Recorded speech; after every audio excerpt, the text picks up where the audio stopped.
पहले ले लो।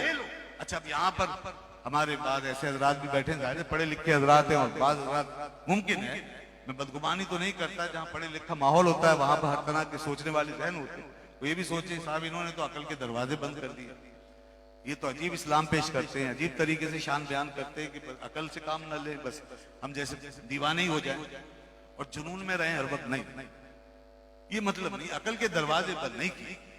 हुजूर की शख्सियत इसलिए नहीं आई है कि हमारी अकलों पे पैरा पड़ जाए।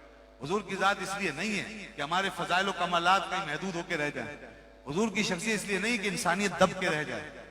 हुजूर तो फरोग देने आए हैं, हर चीज को नवाजने आए हैं, हर चीज को बाफैज करने आए हैं। उनके आने से तो अकलों को आजादी मिली, उनके आने से तो रूहों को जिंदगी मिली है।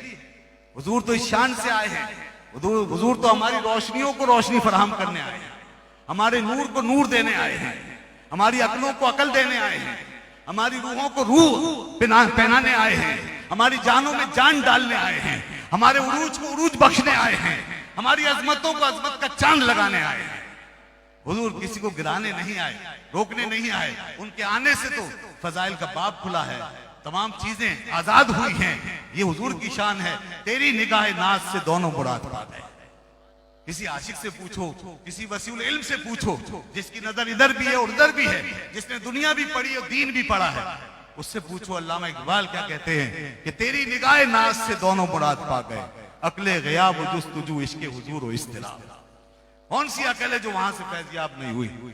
तो दोस्तों, इसलिए हुजूर अकलों पे पहरे देने के लिए, पहरे डालने के लिए तशरीफ नहीं लाए और पाबंदे सलासिल करने के लिए तशरीफ नहीं लाए, बल्कि असल में हमें गुमराहियों से बचाने आए हैं।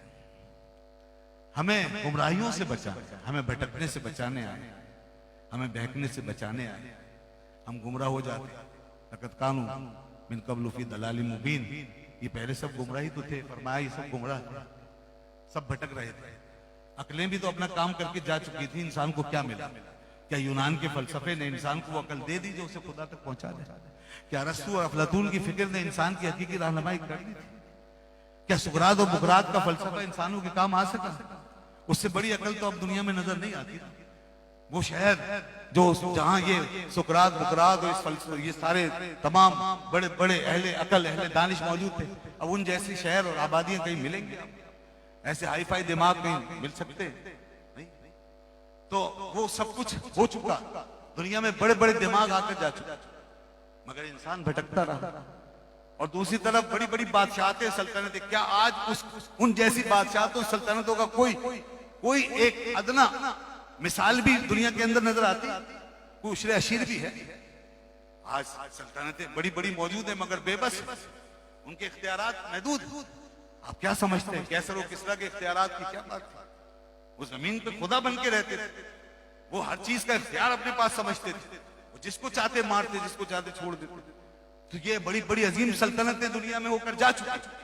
क्या इन सियासी पावर्स और दुनिया की सुपर पावर्स ने कभी इंसान के मसले हल किए? इंसान को रहनुमाई मिली? या इसी तरह इंसान भटकता रहा? तो हकीकत यह है, ना किसी इल्मी पावर ने, अकली पावर ने इंसान को रहनुमाई दी, ना फलसफा मंतिक इंसान के काम आया, और ना जनाब ये सियासी ताकत, कुव्वत, बादशाह, सल्तनत, ये फौजें, ये अस्करियत, बड़े बड़े जनाब फौजों के सिलसिले और अस्करियत के सिलसिले और बड़ी बड़ी पावर्स न ये काम आ सकी। इंसान भटकता रहा। मर्द क्या है, मर्द कौन है, मर्द पहचानने से कासिर था।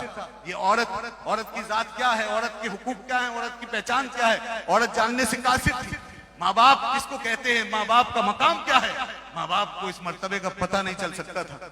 औलाद का हक क्या होता है, औलाद की पहचान क्या, औलाद का रुतबा क्या है और उसकी जिम्मेदारी क्या है, कोई जान नहीं सकता था। खुद इंसान इस जमीन पर, खुद इंसान क्या है, इसकी हकीकत क्या है, वल्लाह कोई नहीं बता सका, कोई नहीं बता सका।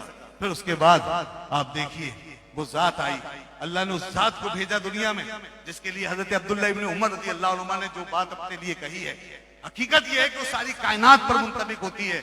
उन्होंने फरमाया कुन्ना अजफर नास, हम सबसे ज्यादा गवार थे, हम सबसे ज्यादा गवार थे, हमें कुछ नहीं आता था, हम पता ही नहीं चलता, हमें नहीं चलता था कि हम क्या हैं, हमारी जिम्मेदारी क्या, फराइज क्या, ये जिंदगी गुजारने का तरीका क्या, हमें कुछ नहीं पता था। हम सिर्फ गवार थे, हम हैवान थे, हम सबसे ज्यादा गुमराह थे। फबाअसल्लाहु इलैना मुहम्मदा, बस अल्लाह ने हम पे करम किया और अपने मोहम्मद सल्लल्लाहु अलैहि वसल्लम को हमारी तरफ भेज दिया। और फिर हमने बस एक काम किया, हमने उन पे ईमान कबूल करके उनके पीछे पीछे चलना शुरू किया, हमने उनकी इत्तिबा की, उनकी पैरवी की, उनके नक्शे कदम पर चले, तो आज हम दुनिया के इमाम हैं। ये मैं तशरीहन कह रहा हूं, उनके अल्फाज यहां तक नहीं आते, मगर बात यही है सारी, इससे कौन इनकार करेगा। वही दुनिया के इमाम निकले, वही अहले अरब जो बकरियां चराते थे, सारी इंसानियत की लगामें थाम के इंसानियत के काबिल को आगे लेके चले गए।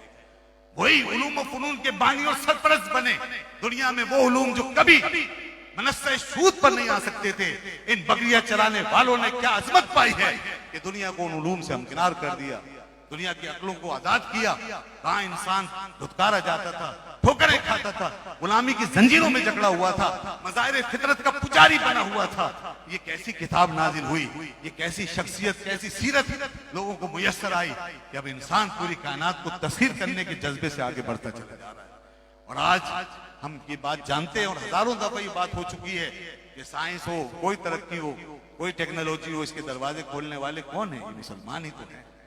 और फिलिप हिटली के अल्फाज में the traditional order of history was overthrown, ये सारा रिवायती ढांचा सब का सब क्या हुआ? ओवरथ्रोन हुआ, नहीं हुआ। इनकलाब किसको कहा जाता है? ये इनकलाब है।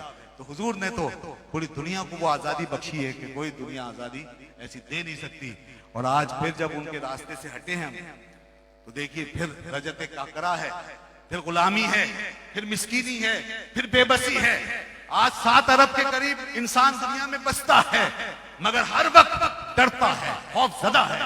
इससे ज्यादा बेबस, मिस्कीन, मजबूर, लाचार किस्म का इंसान माजी में इस 6-7 हजार साल की पूरी तारीख में कभी नहीं पाया गया। हजरत आदम से लेकर आज तक जितना इंसान आज बेबस है, जितना आज भूखा है, जितना आज प्यासा है, जितना आज महरूम है, जितना आज इंसान भटका हुआ, बहका हुआ नजर आता है, और जितना आज इंसान अपने सर पे खतरात के बादल देखता है, इससे पहले तारीख में कभी इंसान ने ऐसे खतरात नहीं देखे। और अजीब मामला है, अजीब मामला है। वो मीर का वो शेर है ना कि मर्द बढ़ता गया जूजू दवा की, ये अजीब चक्कर है। हम एक ऐसे सर्किल में, एक ऐसी नहुसत के दायरे में फंसे हुए हैं कि घूम कर फिर वहीं आते हैं। हम दुनिया को खिलाना चाहते हैं, बड़े बड़े फूड के इदारे बने हैं, बड़े बड़े वेलफेयर के इदारे काम करते हैं, मगर भूख बढ़ रही है, इफलास बढ़ रहा है। हम दुनिया को तहफ्फुज देना चाहते हैं, बड़ी बड़ी इजादात और मशीनें लाकर दुनिया के बीच में रखते हैं, मगर इंसान फिर गैर महफूज है। हम अमन की बात करते हैं, अमन उतना ही अनका होता जाता है। हम सेहत की बात करते हैं कि दुनिया को एक सेहत का निजाम दे दे और दुनिया को बचा सके, उतने ही इंसान वायरसों और मुख्तलिफ बीमारियों के शिकार होकर हलाक होते हैं। ये कैसे गारंटर हैं, ये कैसे जमानत देने वाले हैं?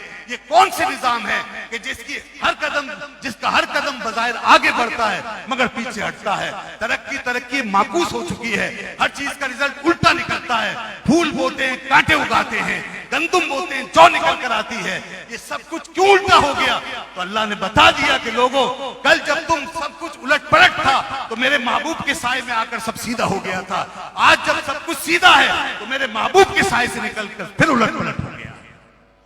ये है वो मसला कि महबूब के साए से निकलकर आपने मॉडर्निज्म का नारा लगाया, आपने पोस्ट मॉडर्निज्म का नारा लगाया, आपने समझा यही तरक्की का राज है, दुनिया को बाहर निकाला, यहाँ तक कि बेबाकियों तक नौबत पहुंची। मगर याद रखें, ये जो कुछ नक्शा हमारे सामने बन रहा है, इसमें आगे सिवाय खौफ, मौत, जिल्लत, रुसवाई, ख्वारी, बर्बादी, तबाही के कुछ नजर नहीं आ रहा। इसलिए कि बका सिर्फ और सिर्फ अल्लाह के निजाम को है, रसूल पाक सल्लल्लाहु अलैहि वसल्लम की जात को है। अजान हो चुकी है, मैं तकरीबन अपनी गुफ्तगू मुकम्मल कर चुका हूँ, इसी पे इक्तिफा करता हूँ। वाह, अल्हम्दुलिल्लाह।